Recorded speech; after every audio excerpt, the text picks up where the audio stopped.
ईश्वर के हर फैसले में खुश रहो, क्योंकि ईश्वर वह नहीं देता जो आपको अच्छा लगता है, बल्कि ईश्वर वह देता है जो आपके लिए अच्छा होता है।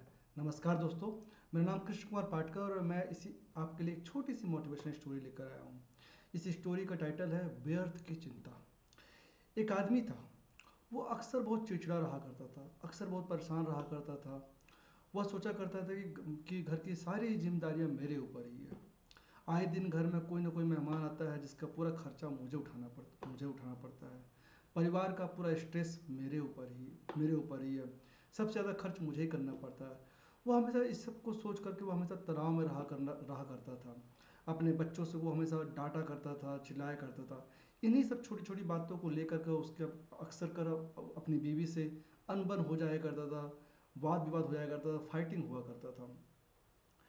एक समय की बात है कि वह ऑलरेडी बहुत से स्ट्रेसफुल मोमेंट में था और अचानक से उसका बेटा आता है और बोलता है कि पापा, मुझे ये स्कूल से होमवर्क मिला है, कृपया करके मुझे ये होमवर्क करवा दीजिए। जैसा कि वो व्यक्ति ऑलरेडी पहले से ही स्ट्रेस में था, वो चिल्ला करके डांट करके अपने बेटे को वहाँ से भगा देता है। बेटा वहाँ से चला जाता है। पर जब थोड़े समय के बाद जब उसका गुस्सा शांत होता है तो जाता है अपने बेटे के पास, और बेटा पहले से सो रहा था और जो वो होमवर्क करने के लिए पापा की हेल्प लेना चाहता था वो होमवर्क ऑलरेडी कर चुका था। उत्सुकतावश उसने होमवर्क, जो वो नोटबुक थी, उसको उठाया और उसको बंद करने ही वाला था कि अचानक उसके नज़र उसके होमवर्क के टाइटल में गई। टाइटल में ये लिखा हुआ था कि उन चीज़ों को लिखिए जो पहले आपको अच्छी नहीं लगती और बाद में आपके लिए वो अच्छी होती है। उत्सुकतावश उसने वो होमवर्क जो उसके बेटे ने ऑलरेडी कर चुका था उसको पढ़ना स्टार्ट किया। जब उसने पढ़ना स्टार्ट किया तो उसमें लिखा हुआ था कि मैं अक्सर अपने एग्ज़ाम को बहुत बुरा बोलता हूँ, बट मैं एग्ज़ाम को धन्यवाद कहता हूँ क्योंकि इसके बाद हमें गर्मियों की छुट्टी मिलती है। मैं धन्यवाद उन कड़वी दवाइयों को बोलता हूँ जो हमें बहुत कड़वी लगती है, बट उनसे ही हमारी बीमारियाँ ठीक हुआ करती हैं। मैं धन्यवाद उस अलार्म घड़ी को बोलता हूँ जो रोज़ सुबह जगाती है और हमें एहसास कराती है कि मैं जीवित हूँ।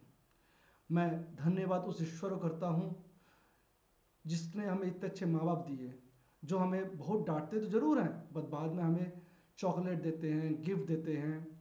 और आल्सो मैं इसलिए भगवान का धन्यवाद करता हूँ कि मेरे पास तो मेरे माँ बाप हैं, मेरे दोस्त राजू के पास तो उसके पिताजी भी नहीं हैं, तो इसलिए मैं ईश्वर को धन्यवाद करता हूँ। यह जैसे ही वह व्यक्ति ने अपने बेटे के होमवर्क को पढ़ा, उस वह एकदम से जैसे ऐसे लगा जैसे वो नींद से जाग गया है।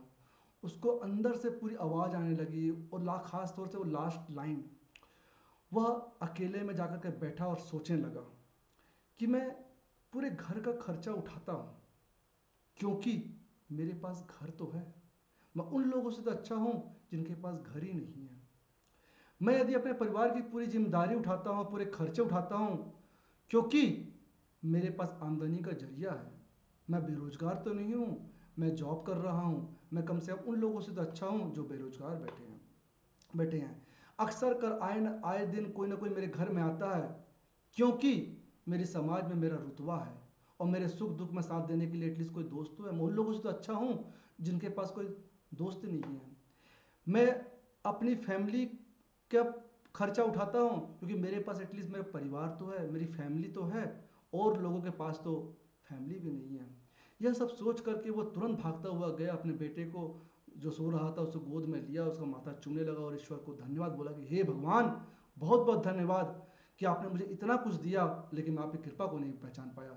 मुझे माफ़ करिए और आपका बहुत बहुत धन्यवाद जो आपने मुझे नींद से जगाया और मुझे एहसास कराया कि आपकी कृपा के बिना कुछ भी संभव नहीं। और आपने मुझे जो कुछ दिया, जो वह सब कुछ दिया जो मेरे लिए अच्छा था, ना कि जो मुझे अच्छा लगता था। तो बहुत बहुत धन्यवाद। इस छोटी सी कहानी से हमको एक चीज़ सीखने को मिलती है कि ये सब फालतू की चिंता है कि हमारे साथ क्या हो रहा है क्या नहीं हो रहा है। एक ही चीज़ हमें बिलीव करनी चाहिए कि जो हो रहा है वो अच्छा हो रहा है और जो होगा वो भी अच्छा होगा। उम्मीद करता हूँ कि छोटी सी कहानी आपको बहुत कुछ सिखाई होगी। मिलते हैं अगले स्टोरी में, तब तक के लिए बहुत बहुत धन्यवाद।